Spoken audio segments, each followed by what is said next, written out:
If you get those codes, pull your spark plugs, look at them, see if they need to be changed.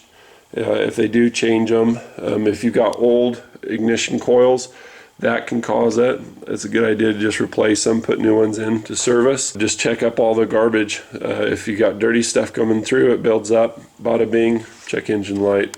You're not passing emissions and it's running crappy. Brian's Mobile One. Hey guys, I haven't posted a video in a little bit because of time constraints, burnout, and etc. But I thought this would be a good one to just go over real quick. It's a 2004 Honda Odyssey. It's got a 3.5 liter. The idiot hood, if you look underneath, looks like that. That's what I call them because this is beautiful. Anyway, I won't get caught up on that. EGR stuff. As you see by the title, this vehicle has misfire codes on cylinder 1, 2, 3, 4, 5, and 6, and it also has a P030X, which just means everything's misfiring and running like crap all of a sudden. We had a snap in the weather, it got cold, and this thing basically got put in reverse and it was just shaking like crazy. These cars, you get these codes and it could be any number of things. It could be EGR passages, it could be bad ignition coils. This is what the coils look like, they're COPs, coil over plug ignition, or COPI. It could be that it needs a tune-up, or it could be a combination of all of them, and typically that's what I find. When your vehicle starts misfiring and not running very good, you get carbon buildup. This is how it should look. It should be nice and clear.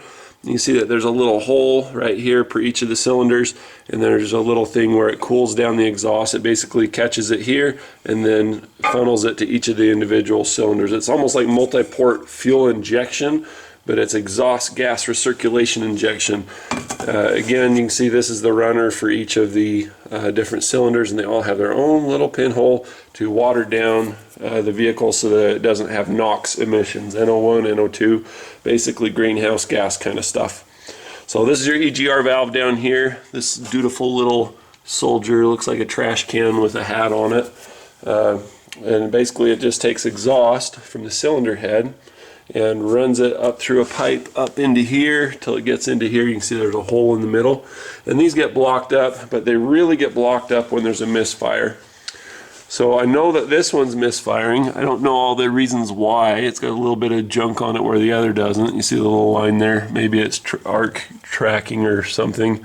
But the reason why I know that this one's bad is because I pulled the spark plugs out, and you can still see, you know, even with me going to get the camera, see how that's shiny on the porcelain and wet?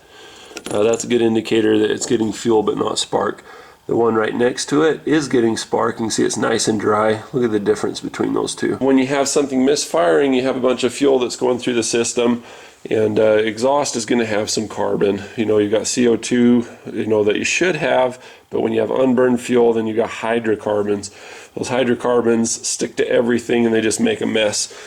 These runners, this is how they used to look before I cleaned it out, and all the junk that I cleaned out of just this port alone look like this in my hand. If you get these codes, usually that means that you're past due for a tune-up and you've got misfiring, either due to bad ignition coils or a bad plug. These coils, this van, I think it's got like 160, 180,000 miles. If you've got that many miles and it's the original coils that look like this, they're just blank on the back side like that. The tag will be on the side, it'll say Hitachi if it's the OEM ones. If you're still on the OEM ones, may I just offer you a little bit of advice and just replace all of them at the same time. Do all the plugs, get you a bunch of new platinum plugs just like this. NGK is great. Put in some new coils and just not have to worry about it. Another thing, if you have as much carbon as this had, is replace the Pcv valve. If there's this much garbage in it here, it's going to do the same thing on the back side here. There's a little plastic cover. You can see a little bolt here. You got to pull that off. The little wire harness sometimes covers them up. But follow, I believe it's this one right here. See, this one's even exposed. Let me show you real quick. So the Pcv valve, you can see it's that little plastic elbow. It's a little $5 part. That will be full of carbon and junk too. Once that blocks off, then you've got a whole nother world of hurt and problem, and that it will basically stain and make it look gross like this. your engine can look like this with good oil changes, good maintenance, and not having carbon buildup. Good maintenance meaning changing your spark plugs on time. And oil. Basically, the whole backside, if you pull the valve cover off to adjust the valves, you'll find that that side's going to be super dirty and gross, and this side's going to be clean and nice. Just because the PCV valve has positive crankcase ventilation, you got pistons working up and down, and the movement of the air, because of the RPMs and everything of the pistons of the V6 motor going up and down. So there has to be a way for the air to vent. If you ventilate it, then you don't get an accumulation of gases on this side. This side picks up clean, fresh air from the boot here and goes into this valve cover, and that way you have clean air going in and then dirty air coming out and getting sucked up into this one. But if that's blocked off, it can't suck it out. So it just basically moves the air through so that you're ventilating, getting all the old smoky, acidic, yucky stuff, and then sending it through the intake and getting rid of it and burning it through the system so it comes out clean. If you want to see more videos like this, be sure to click subscribe. If you want to help other people find good quality content like this, click the thumbs up so that they can find it.